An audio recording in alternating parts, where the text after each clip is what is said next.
بسم اللہ الرحمن الرحیم نحمدہ ونصلی علی رسولہ الکریم اما بعد۔ پیارے پیارے بچوں، ننھے منھے پھولو، اللہ تعالیٰ آپ سب کو ہمیشہ خوش رکھے۔ الاحسان اکیڈمی والے چچا کی طرف سے السلام علیکم ورحمۃ اللہ وبرکاتہ۔ آج ہماری کہانی کا عنوان ہے جنتی آدمی۔ ایک مرتبہ نبی کریم صلی اللہ علیہ وسلم کے صحابہ میں سے ایک صحابی ہیں حضرت عبداللہ بن سلام رضی اللہ تعالیٰ عنہ۔ انہوں نے خواب دیکھا۔ خواب یہ دیکھا کہ وہ ایک باغ میں ہے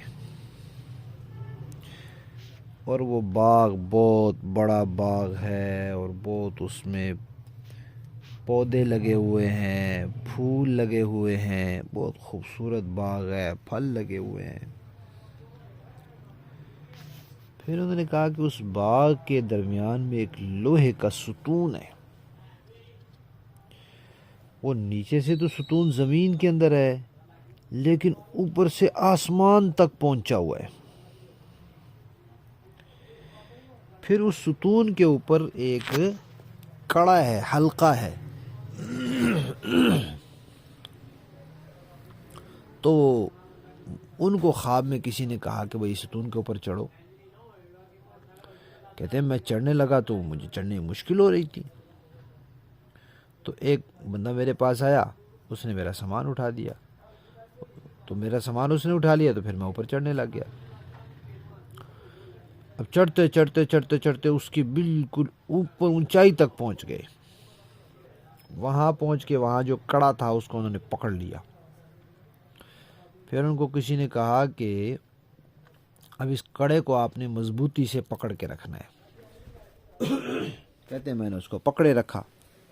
بس وہ کڑا میں نے پکڑا ہوا تھا اور پکڑے رکھا تھا کہ مجھے جاگ آ گئی۔ کڑا ان کے ہاتھ میں ہی تھا، آنکھ کھل گئی۔ تو انہوں نے پھر نبی کریم صلی اللہ علیہ وسلم کو اپنا خواب بتایا، یہ خواب میں نے دیکھا ہے۔ تو نبی کریم صلی اللہ علیہ وسلم نے کہا کہ وہ جو آپ نے باغ دیکھا ہے نا، وہ تو آپ سمجھیں کہ دین اسلام ہے، اور وہ جو آپ نے ستون دیکھا ہے وہ اسلام کا ستون ہے، اور وہ جو آپ نے اس کے اوپر کڑا دیکھا ہے نا، یہ وہ کڑا ہے جس کا قرآن پاک میں تذکرہ آتا ہے، اور آپ نے اس کو پکا پکڑ کے رکھا ہوا تھا۔ تو اس کا مطلب ہے کہ آپ نے دین کو پکا پکڑ کے رکھا ہوا ہے اور اللہ تعالیٰ آپ کو آخر دم تک دین پر قائم رکھیں گے اور آپ مسلمان ہی رہیں گے۔ تو جو آدمی مسلمان ہونے کی حالت میں دنیا سے جاتا ہے وہ تو جنتی ہوتا ہے۔ تو اس کے بعد پھر لوگ ان کو کہتے تھے کہ یہ جنتی آدمی ہے۔ ویسے تو سارے صحابہ جنتی ہیں، اور کچھ صحابہ تو ایسے ہیں کہ نبی کریم صلی اللہ علیہ وسلم نے ان کا نام لے لے کے کہا ہے کہ حضرت ابو بکر بھی جنت میں جائیں گے، عمر بھی جنت میں، عثمان بھی، علی بھی، طلحہ بھی، زبیر بھی، نام لے لے کے کئی صحابہ کو حضور نے کہا ہے۔ اسی طرح جو صحابہ بدر کی لڑائی میں، بدر کے جہاد میں شریک تھے، ان کے بارے میں فرمایا یہ بھی سارے جنت میں۔ تو جتنے بھی صحابہ تو سارے ہی جنتی ہیں نا۔